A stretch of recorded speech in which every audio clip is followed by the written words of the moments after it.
Check out this amazing tiny camper. It is perfect for solo adventures. NEXTGENERATION OTR Electric Tricycle Home Camper. Full review script. Runtime target. Approximately 2,500 words. Hello everyone. Welcome back to the channel Germany NEXTGENERATION. And if this is your first time here, then let me tell you, you have landed on your feet at exactly the right moment, because today we are diving into something that genuinely surprised me the first time I saw it rolling down a quiet countryside road in Germany. We are talking about the OTR Electric Tricycle Home Camper, a compact, fully electric three-wheeled machine that somehow manages to squeeze an entire tiny home experience onto a chassis smaller than most compact cars. And honestly, by the end of this video you might just find yourself Googling price lists and delivery times, because this thing is that impressive. So grab a coffee, get comfortable, and let's break this down piece by piece, starting from the outside and working our way in, because there is a lot to cover. Let's start with the exterior, because this is usually the first thing that grabs your attention, and rightfully so.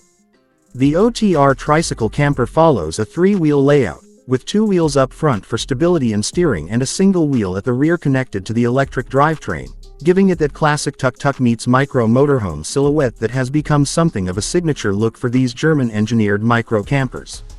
The body panels are finished in a smooth, weather-resistant composite shell, usually offered in a matte white or a soft earthy green, both of which give it that understated, almost Scandinavian minimalist aesthetic rather than the loud, over-the-top styling you sometimes see on novelty campers. Up front, you get a rounded cabin with a wraparound windshield that offers excellent visibility, along with LED daytime running lights integrated cleanly into the front fascia, giving the whole front end a surprisingly modern, almost futuristic face for something this small. Behind the driver's cabin sits the camper module itself, a rectangular living box that extends the overall length to roughly 4 to 5 meters depending on configuration, with rounded corners to keep the aerodynamic drag down and help preserve battery range. On the roof, you will typically find a foldable solar panel array, which folds flat during transit and can be propped up at an angle once you're parked, quietly topping up the battery bank while you sleep or explore the area on foot. There is also a small ladder built into the rear bumper assembly, allowing access to the roof rack, which is handy for storing bicycles, folding chairs, or extra water containers. The exterior storage compartments, usually 2 or 3 lockable hatches along the lower body, are where you will find the shore power inlet, the freshwater fill port, and a slide-out awning that can be cranked out in under a minute to create a shaded outdoor living space next to the vehicle. Ground clearance is respectable for light off-road use, though this is not meant to be a rock crawler. It's meant for forest tracks, campsite gravel, and countryside lanes, and the tires reflect that with a slightly more aggressive tread pattern than your average city trike. Now let's step inside, because this is really where the magic happens, and where the engineering team clearly spent most of their creative energy. Despite the tiny footprint, the interior has been laid out with a genuine sense of purpose, and nothing feels wasted. As you step through the side door, which usually slides rather than swings outward to save space, you find yourself in a compact but surprisingly tall cabin, with standing height achievable for most adults thanks to a raised roofline over the living area. Immediately to one side is a small kitchenette, featuring an induction cooktop powered directly from the onboard battery, a stainless steel sink with a manual or electric water pump, and cabinetry finished in a warm birch plywood that gives the whole space a cozy, cabin-like feel rather than the sterile plastic look you get in a lot of budget campers. Storage is cleverly hidden everywhere, under the bench seating, inside the stairs, behind fold-down panels, so even though the square footage is small, the actual usable storage volume punches well above its weight.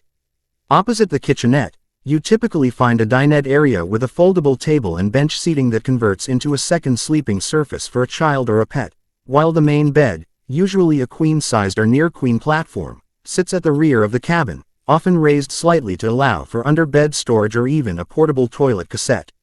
Windows are placed generously along both sides, usually double-glazed for insulation, with integrated blackout blinds and insect screens, letting you choose between an open, airy feel during the day and total privacy at night. Lighting throughout is LED, warm-toned, and dimmable, controlled either through physical switches or a small touchscreen panel mounted near the entrance, which also displays battery status, water tank levels, and interior temperature. Climate control is handled through a compact heat pump system or a diesel-independent heater in colder configurations, meaning you can camp comfortably even outside of peak summer months. Many units also include a small wet bath, combining a shower and a composting or cassette toilet into a single compact wet room, cleverly tucked behind a sliding door near the entrance.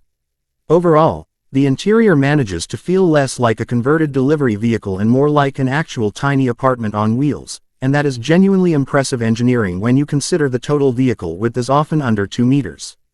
Let's talk performance now, because at the end of the day, this still needs to function as a vehicle first and a camper second, and here the OTR platform holds up quite well for its category.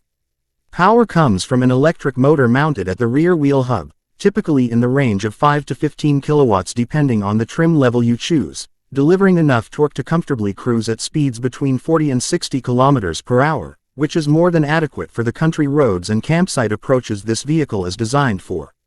It's worth being clear here, this is not meant to replace a highway-capable motorhome. It's a low-speed, short to medium-range vehicle best suited for local touring, weekend getaways, and last-mile camping mobility, and once you reframe your expectations around that use case, the performance figures make a lot more sense.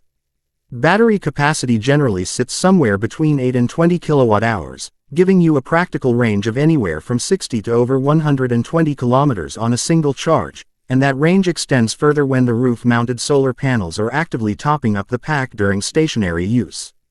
Charging is done through a standard household socket in most configurations, meaning you don't need a dedicated wall box, and a full charge from empty typically takes somewhere between 4 and 8 hours depending on your onboard charger specification. Handling-wise, the front two-wheel layout provides noticeably more stability than a traditional two-wheeled motorcycle-based camper, and the low center of gravity, thanks to the battery pack being mounted underneath the floor, keeps body roll surprisingly well controlled even when cornering with a full water tank and a loaded interior.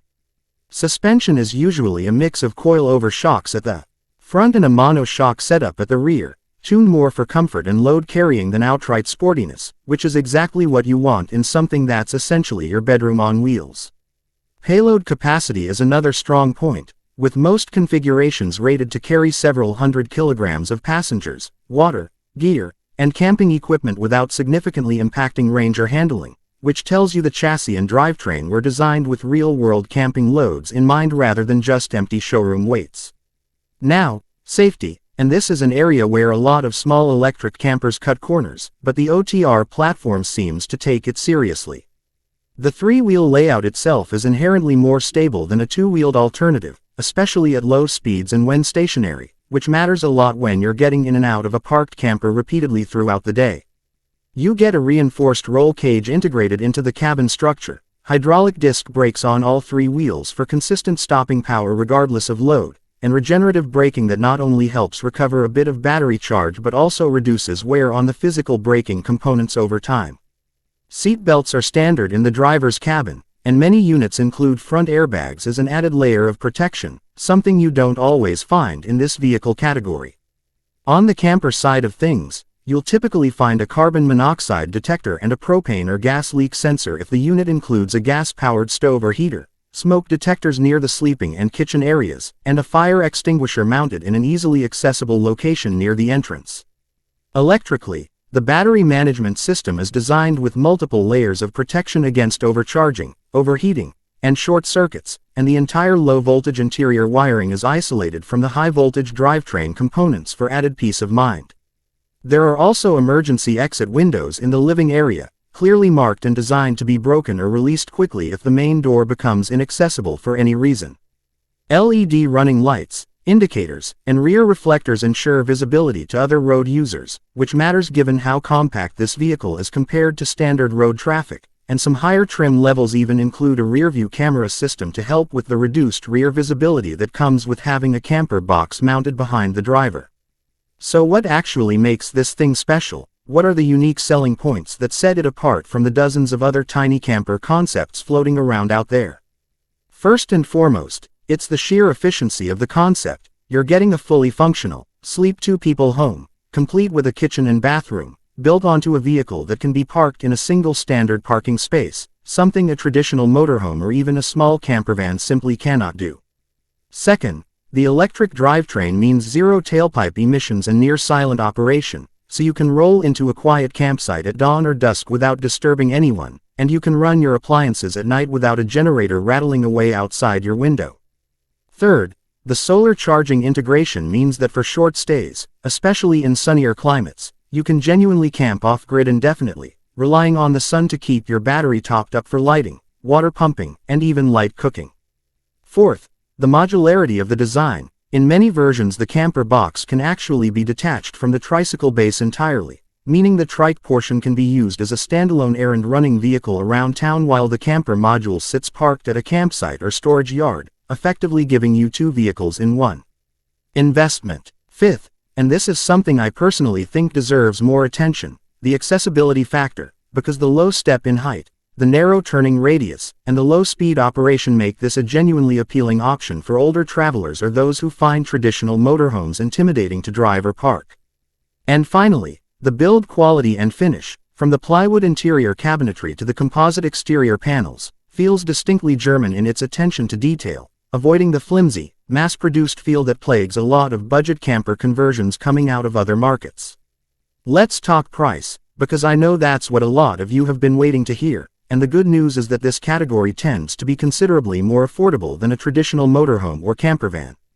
Entry-level configurations, which usually come with a simpler open cabin or partially enclosed design and a more basic camping kit, tend to start somewhere in the €4,000 to €6,000 range, making it genuinely accessible compared to typical RV pricing, which often starts well into five figures. Move up to the fully enclosed, insulated cabin versions with the kitchenette, wet bath, solar array, and larger battery pack, and you're looking at something closer to the €10,000 to €20,000 range depending on the specific manufacturer, trim level, and optional extras like upgraded suspension, extended range battery packs, or premium interior finishes. Delivery costs within Germany are typically quite reasonable, often just a few €100, and several manufacturers in this space, including smaller boutique builders, do offer international shipping for customers outside the country, though obviously that adds to the overall cost and delivery timeline. When you compare that pricing against a traditional camper van conversion, which can easily run into the tens of thousands of euros before you've even added solar or a proper kitchen, the value proposition here becomes pretty clear, especially for solo travelers, couples, or anyone looking for a weekend and short-trip camping solution rather than a full-time, long-distance touring rig. So, bringing it all together, what's the final verdict on the OTR electric tricycle home camper? Honestly, it's one of the more thoughtfully executed micro-camper concepts I've come across, precisely because it doesn't try to be something it's not. It's not pretending to be a highway cruising, cross-continent motorhome, and once you accept that it's a low-speed, short-range, off-grid capable weekend companion, everything about the design starts to make a lot of sense. The exterior is compact and efficient. The interior is surprisingly livable for the footprint, the performance is well matched to its intended use case rather than trying to chase unnecessary top speed. The safety features go above and beyond what you'd expect at this price point and vehicle category, and the price, especially compared to traditional camper vans, makes this a genuinely accessible entry point into the world of camper ownership. Whether you're a retiree looking for something easy to drive and park, a young couple wanting weekend escapes without a five-figure loan, or just someone who's fascinated by clever, space-efficient engineering, the OTR Tricycle camper is absolutely worth a closer look. That's going to wrap up today's deep dive. If you enjoyed this breakdown, make sure to smash that like button, subscribe if you haven't already, and drop a comment letting me know if you'd actually consider a micro camper like this for your own travels, because I'm genuinely curious to hear your thoughts. As always, thank you so much for watching. This has been Germany NEXTGENERATION, and I will see you in the next one.